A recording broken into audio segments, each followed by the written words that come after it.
شمالی ہند میں اردو شاعری کا پہلا دور یہاں گوئی کا دور کہلاتا ہے. ایمبیگویٹی، رعایت لفظی، یعنی بعید اور قریب کے معنی. یہاں سے مراد قاری کو وہم میں ڈالنا. شعر میں ایسے الفاظ یعنی زو معنی الفاظ استعمال کرنا جن کے ایک معنی قریب کے اور دوسرے معنی بعید کے ہو، اور شاعری سے مراد اور شاعر کی مراد معنی بعید سے ہو. میر درد کا ایک شعر ہے کہ بستے ہیں تیرے سائے میں سب شیخ و برہمن، آباد تجھی سے تو ہے گھر دیر و حرم کا. یہاں سائے کے پہلے معنی چھاؤں اور مجازی معنی یعنی معنی بعید سرپرستی کے ہیں. اب میں اس کو شارٹ کرتا ہوں کہ عربی چونکہ ظاہر ہے کہ عربی کے لفظ ہے، اسی صنف میں مبہم طریقہ اظہار کو اپنایا جاتا ہے. یہاں کو شعرا میں شاہ مبارک آبرو بہت مشہور نام ہے، شاکر ناجی، شرف الدین مضمون، فائز دہلوی، مصطفیٰ خان یک رنگ وغیرہ اس میں مشہور ہیں. حاتم اور مرزا مظہر جانے جانا نے اس کی مخالفت کی، اور حاتم کا دیوان آپ تو دیوان زیادہ آپ نے پڑھا ہوگا، عبدالحق صاحب نے اس کو، پروفیسر عبدالحق مولوی عبدالحق صاحب نے انہوں نے اس کو ایڈٹ کیا تھا. یہاں گوئی کے بعد اصلاح سخن کا رجحان سامنے. ٹھیک ہے. اشرف علی خان فغاں بھی اس دور کے قابل ذکر شاعر. دہلی میں اردو شاعری کا دوسرا دور درد، سودا اور میر کا دور ہے. اس کے بعد پھر یہ شروع ہو جائے گا آپ کا، جب یہ 1857 کا دور آئے گا تو اس میں دو حصوں میں اسکول آف تھاٹ، دبستان دہلی، دبستان لکھنؤ بڑھ جائے گا. ابھی میں دہلی میں اردو شاعری کا دوسرا دور درد، سودا، میر کا دور. اس دور کے شعرا میں سودا، خواجہ میر درد، سوز، اثر دہلوی، قائم چاندپوری، جعفر علی خان حضرت، میر حسن وغیرہ اہم شاعر ہیں. میر حسن کی مثنوی سحر البیان اردو کی اہم مثنوی ہے. کم و بیش نصیر اکبر آبادی بھی اسی زمانے میں اپنی جگہ بنا رہے تھے. ٹھیک ہے، اس کا ذکر ضروری تھا یہاں پر. شمالی ہند میں ریختہ گوئی کا آغاز ولی سے ہوا، اور شمالی ہند میں اردو کا پہلا صاحب دیوان شاعر کون ہے؟ شاہ مبارک آبرو. آپ چوکے مت اس کو سن کر. شاہ مبارک آبرو جو ہے وہ شمالی ہند کا پہلا باضابطہ صاحب دیوان شاعر ہے. ہلو، آپ سن رہے ہیں میری آواز؟ ہلو جی ہاں، جی آواز آ رہی ہے آپ کی؟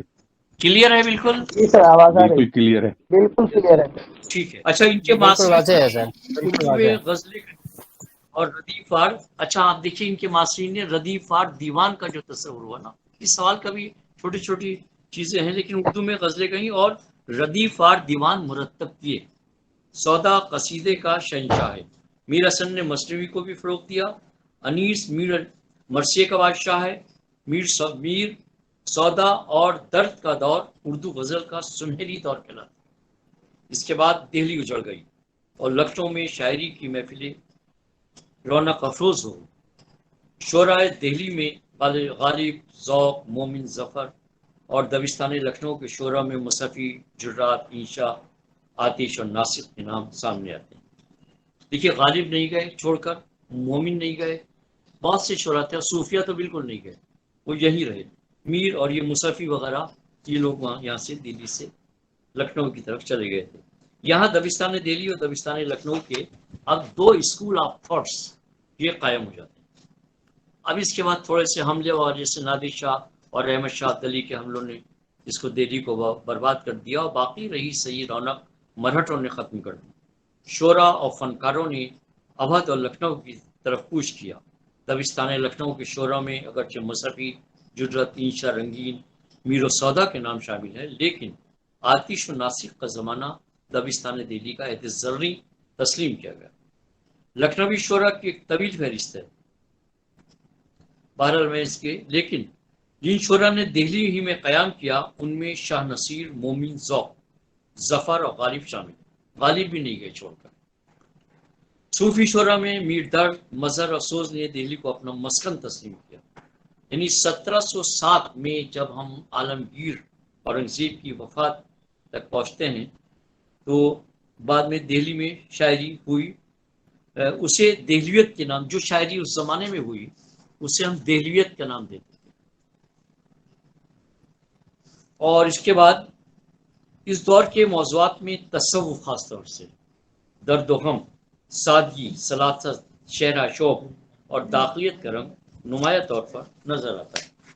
اس کے علاوہ غم نصیبی، صبر و توکل، اخلاص، ایثار، اس طرح کے اشعار کے ان کو بھی موضوع بنایا۔ دبستان دہلی کے شعراء کے یہاں داخلی واردات کا بیان ہے، تصنع و بناوٹ سے گریز، خیالات میں سادگی، عشق کے جذبے کو اولیت دی گئی جو حقیقی اور مجازی دونوں طرح ہے۔ اہل لکھنؤ بہت آسودہ حال تھے، اس لیے وہ عیش و طرب کی جانب مائل رہے۔ ان کے یہاں عورت کا مثبت تصور ملتا ہے، نسوانی جذبات و احساسات کا بھی اظہار ہے۔ دونوں دبستانوں میں داخلی اور خارجی واردات کا بنیادی فرق ہے۔ اب دیکھیں تھوڑا سا غزل کا، اب میں جدید اس طرف آتا ہوں۔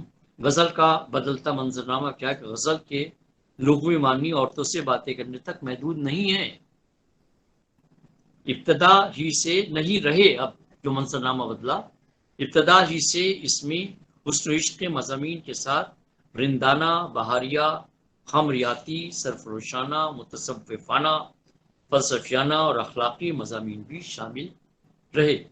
زندانی ادب میں غزل کے موضوعات کا ناگزیر حصہ تسلیم کیا گیا۔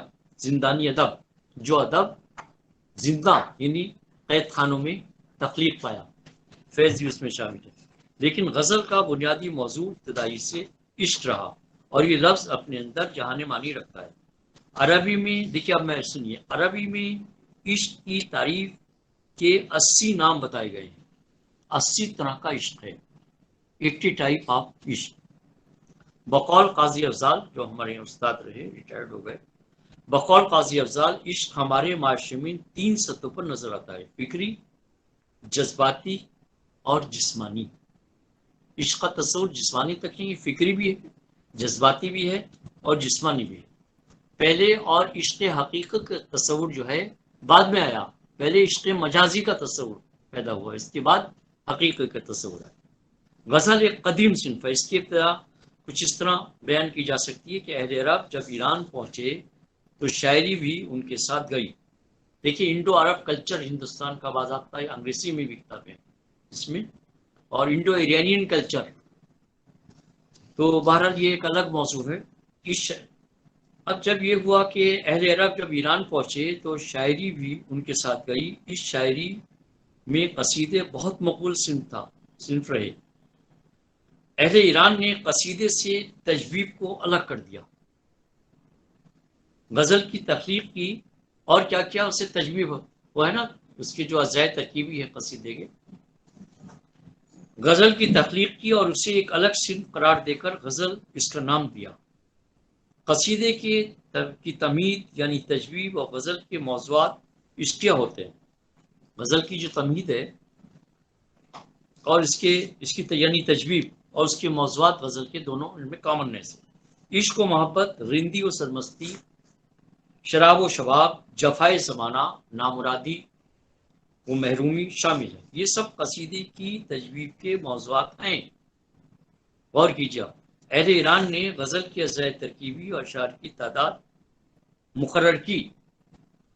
غزل کی تعداد ہم نے مقرر نہیں کی ہے، 5، 7، 9، 11، اور یہ 5، 7، 9، 11 کیوں ہے، 4، 6، 8 کیوں نہیں ہے؟ اس کی بھی ایک وجہ ہے، اور اسے سجا سنوار کر پیش کیا۔ یہ سوال پوچھ لیا جائے کہ 5 کیوں ہوتے ہیں صاحب، 4 کیوں نہیں ہوتے؟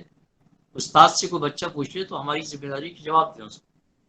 اردو غزل نے فارسی غزل کے موضوعات کو نہیں بلکہ موضوعاتی نوعیت کو اپنایا۔ موضوعات کو نہیں اپنایا، فارسی کے موضوعات نہیں ہیں ہمارے یہاں، موضوعات کی نوعیت کو اپنایا، اور یہ صنف اردو میں باضابطہ نہ صرف رائج ہو گئی بلکہ مقبول ترین صنف تسلیم کی گئی، اور یہ بات واضح ہو گئی کہ غزل کی تخلیق کا رد عمل ایران ہی میں ممکن ہو سکا۔ فارسی غزل کا وہ تناور درخت جس کی قلم ہندوستان میں لگائی گئی پہلے ہی سے فنی لوازمات سے مزین تھا، یعنی وزن نہیں ہے، وزن، پہر، ایک استاد کی ذمہ داری ایکسنٹ کے ساتھ ساتھ تلفظ پر بھی اس کا، جیسے وقار اور وقار دونوں صحیح ہیں۔ آپ اگر وقار بولتے ہیں فارسی اور عربی، لیکن ہم فارسی کے الفاظ کو اردو میں ہم نے جذب کیا ہے اور اسی پیٹرن پہ بولتے ہیں۔ وحر ترکیب ساز سب طے ہو چکے تھے۔ 30ویں صدی ہجری میں غزل کی پیدائش ہوئی۔ 18ویں صدی میں غزل دکن سے ہجرت کر کے شمالی ہند میں داخل ہوئی۔ شمال ہم زیر سے پڑھتے ہیں، لیکن تقریباً 350 سال قبل امیر خسرو نے غزل میں طب آزمائی شروع کر دی تھی۔ شمالی ہند میں مسعود ساز سلیمان کا ذکر اہم ہے۔ اب دیکھیے، حالی نے بھی غزل پر نکتہ چینی کی۔ ہو چکے حالی غزل خانی کے دن، راگنی بے وقت کی اب گائیں کیا۔ غزل پر مختلف زاویوں سے اعتراضات ہوتے رہے اور اسے کبھی نیم وحشی صنف سخن کہا گیا، لیکن اس کی مقبولیت میں روز افزوں اضافہ ہوتا گیا۔ رشید احمد صدیقی نے اسے ابرو کہا اردو شاعری کی۔ آئیے اب ہم غزل کے فنی لوازمات پر گفتگو کرتے ہیں۔ غزل کے بس میں ختم کر رہا ہوں۔ غزل کے تمام مصرع ایک ہی وزن اور ایک ہی بحر میں ہوتے ہیں۔ پہلا شعر مطلع اور اس کے دونوں مصرع آپ جانتے ہیں ردیف ہم قافیہ ہوتے ہیں۔ ردیف الفاظ کا وہ مجموعہ جسے ہر شعر کے آخر میں دہرایا جاتا ہے۔ اچھا، اس کچھ چیزیں میں اس میں بتانا چاہوں گا۔ اس سے قبل قافیہ ہوتا ہے جس کا آخری حرف یکساں ہوتا ہے، جیسے آپ جانتے ہیں دوا، ذرا وغیرہ۔ اب دیکھیے، تخلص میں نے آپ کو بتایا تخلص میں ایک نشان ہوتا ہے جسے میں نے بے تے تو یعنی بد کا نشان ہوتا ہے، ٹھیک ہے۔ غزل کا ہر شعر اپنے میں الگ معنی رکھتا ہے اور اس کا تجزیہ نہیں ہو سکتا۔ غزل کے شاعر کو عام طور پر 2 مصروں میں شعر کو مکمل کرنا ہوتا ہے، اس لیے شاعر اختصار اور رمز و کنایے سے کام لیتا ہے۔ غزل میں اشعار کی تعداد طاق ہونی چاہیے کیونکہ محبوب چونکہ 2 نہیں ہے، محبوب یکتا ہے، اس لیے اشعار کی تعداد طاق ہے۔ اختر انصاری کی کتاب ضرور پڑھیں آپ غزل کے حوالے سے، بہت سی چیزیں، چونکہ وہ بے مثال ہے اس لیے وہ اس کی جو ہے طاق ہے، جفت نہیں ہے، طاق ہے، چونکہ اس کا محبوب یکتا ہے، اس لیے غزل کے اشعار کی تعداد طاق ہوتی ہے، ٹھیک ہے۔ غزل یہ عربی کا لفظ ہے، یہ بھی غزل، اور یہ قصیدہ مصنوی کی طرح خارجی نہیں بلکہ داخلی سنتھسفون ہے۔ غزل کو اپنی قلبی واردات اور داخلی کیفیات کو بیان کرتا ہے۔ یہ غنائی صنف شاعری ہے اور موسیقی سے اس کا گہرا تعلق ہے۔ مشاعروں میں غزل کو بڑی دلچسپی اور جذبے کے ساتھ سنا جاتا ہے۔ غزل کا بنیادی موضوع حسن و عشق ہے، اس میں نرم و سبک لفظوں کا استعمال ہونا ضروری ہے۔ 17 اشعار کے بعد دوسرا مطلع کہنا ضروری ہے، سمجھیں آپ، 17 اشعار آپ نے کہہ لیے طاق، اس کے بعد آپ آگے بڑھیں گے تو آپ کو دوسرا مطلع کہنا پڑے گا، نئے مطلع سے بات شروع کریں گے، یاد رکھیے۔ اردو کی ابتدائی اصناف میں قصیدہ و مرثیہ 2 اہم اصناف رہی ہیں۔ مثنوی میں کوئی قصہ یا واقعہ یا منظوم بیانی انداز میں پیش کیا جاتا ہے۔ غزل میں کیا ہے کہ غزل میں مضمون آفرینی، معنی آفرینی، ایہام، رعایت لفظی، مناسبت اور خیال بندی وغیرہ اصطلاحات کا ذکر ملتا ہے۔ شمس الرحمان فاروقی کو میں یہاں ذکر کرنا چاہوں کہ خیال ہے کہ معنی کو مضمون کے مفہوم میں استعمال کرنے کی مثالیں 19ویں صدی تک مل جاتی ہیں، جیسے کہا میں نے گل کا ہے کتنا سواد، کلی نے یہ سن کر تبسم کیا۔ ہر غزل کو شعراء کے کلام میں مخصوص فضا، زیر سے فضا پڑھتا ہوں میں، اور رنگ نظر آتا ہے۔ آئیے یہاں ہم چند نمائندہ کلاسیکی شعراء پر مختصر گفتگو کرتے چلیں اور اپنی بات ختم کریں۔ ولی کا شعر سر آپ سے گزارش تھی کہ 10 منٹ کا اور ٹائم وقت ہے میرے پاس۔ اچھا، میں 10 منٹ میں اپنی بات ختم کرتا ہوں، جی سر، ٹھیک ہے۔ میں کچھ شعراء کے اشعار سناتا چلوں گا، چونکہ یہ اساتذہ بات سنتے سنتے کہیں بور ہو گئے ہوں گے تو میں کچھ شعر پڑھ دیتا ہوں۔ ولی کا شعر آپ جو پڑھاتے ہیں، دیکھیے ہمارے یہاں ہے، اچھا، ایک صاحب نے لکھا کہ پروفیسر صاحب آپ کہاں خدمات انجام دے رہے ہیں، آپ نے ڈاکٹر انصاری صاحب کی بات نہیں سنی جو انہوں نے انٹروڈکشن کرایا تھا۔ میں علی گڑھ یونیورسٹی کے شعبہ اردو میں پروفیسر ہوں، ایک طالب علمانہ میری کوشش رہتی ہے، بلکہ اردو کا ایک خط ادنا سا طالب علم ہوں۔ ولی کا شعر ہے کہ مفلسی سب باہر ہوتی ہے، مرد کا اعتبار ہوتی ہے۔ تو اب کیا ہے کہ جب ہم ایک شعر کی تشریح کرتے ہیں، ایک نظم کا تجزیہ کرتے ہیں کلاس میں، تو تو ہم جب اس سال پڑھاتے ہیں تو اگلے سال اس کو بہتر طریقے سے پڑھانے کی کوشش کرتے ہیں. ایک تو ہم قرت قاعدے سے رکھیں. ہمارے شعر کی کلاسیکل جو شعراء ہیں ان کے اشعار کی قرت جو ہے اور ان کا ایکسنٹ جو ہے وہ اچھا آپ نے دیر سے جوائن کیا Nadeem. Now it is clear اور you should be satisfied with my answer. تو اشعار کی تشریح تو بعد میں ہوگی، پہلے اس کا ایکسنٹ اور تلفظ ہوگا اس کو بار بار.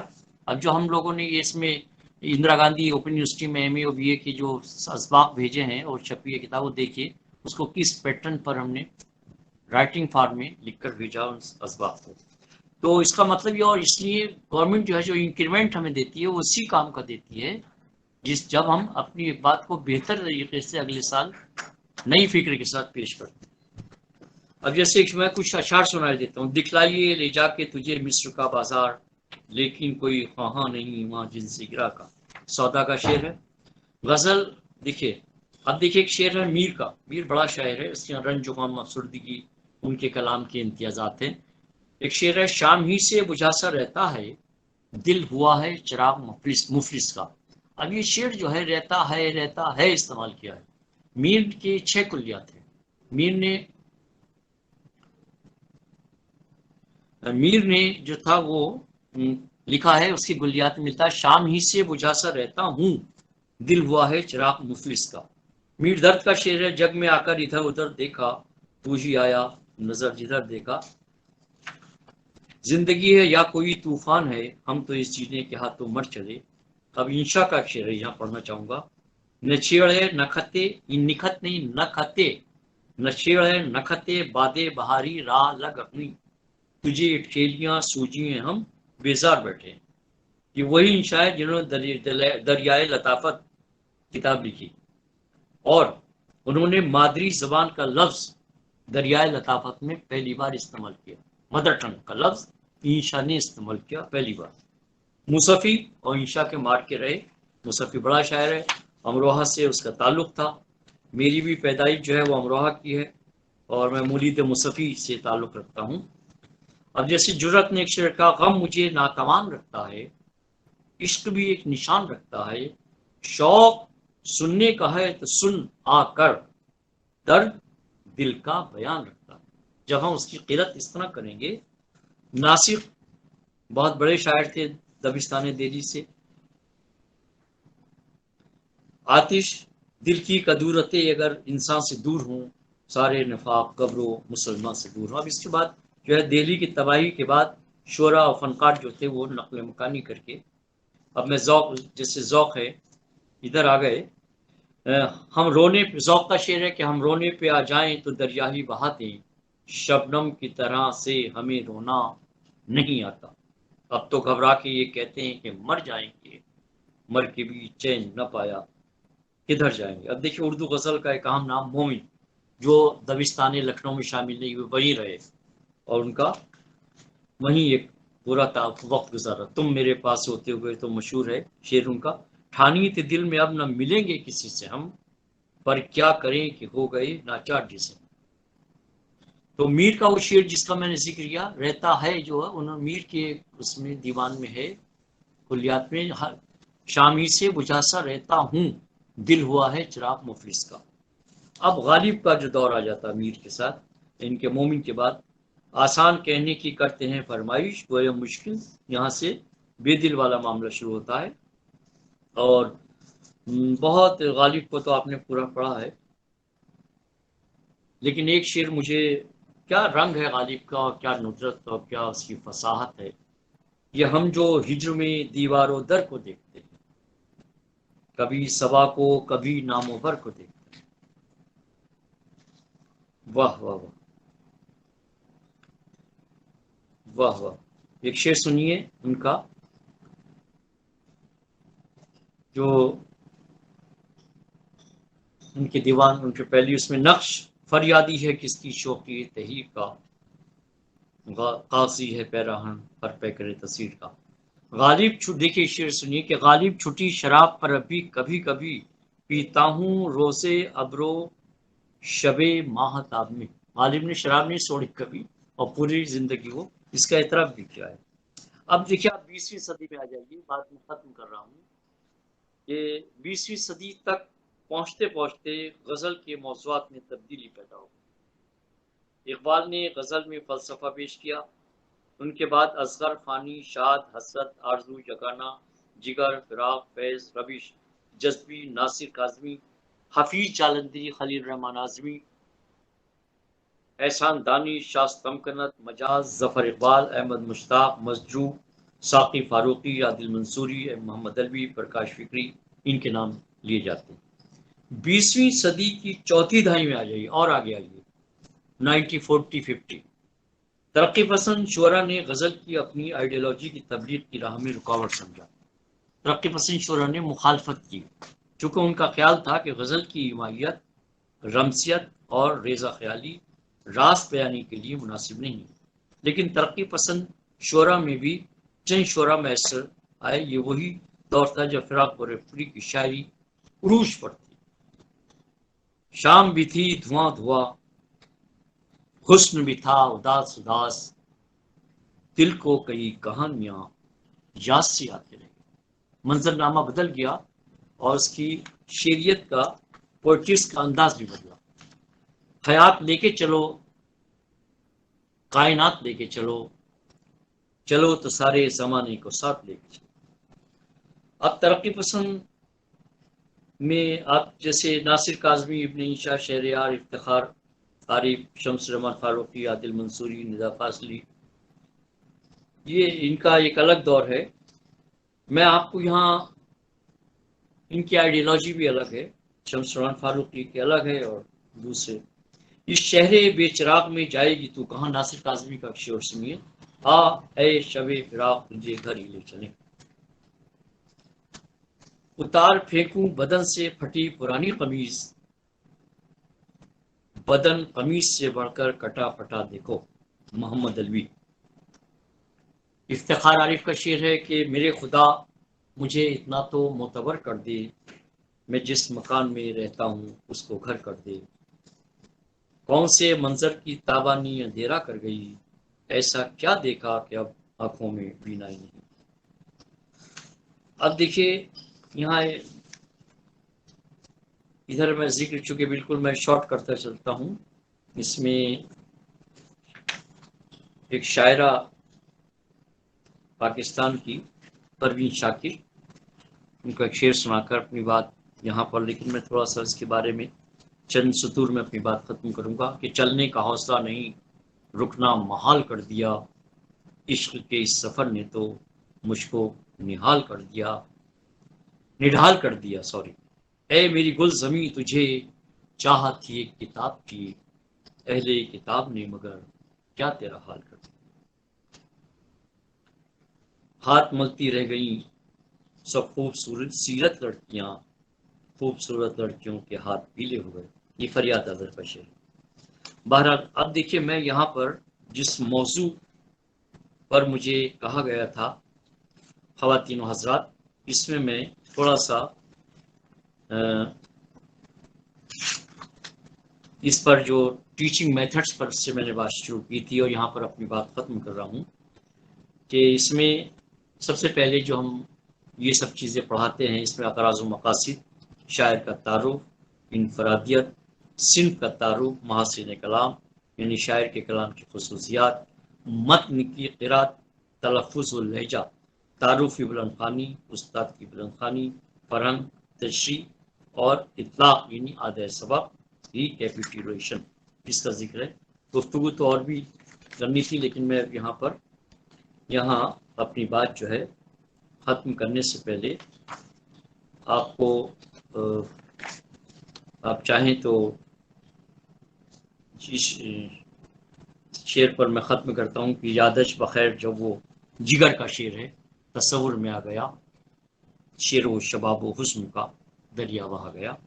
چونکہ بہت خوبصورت، بہت اچھے، بہت اسی کے ساتھ میں ڈاکٹر صالح صاحب کے چونکہ اشارے اور ان کا وہ حکم ہو چکا ہے، اپنی بات یہاں ختم کرتا ہوں.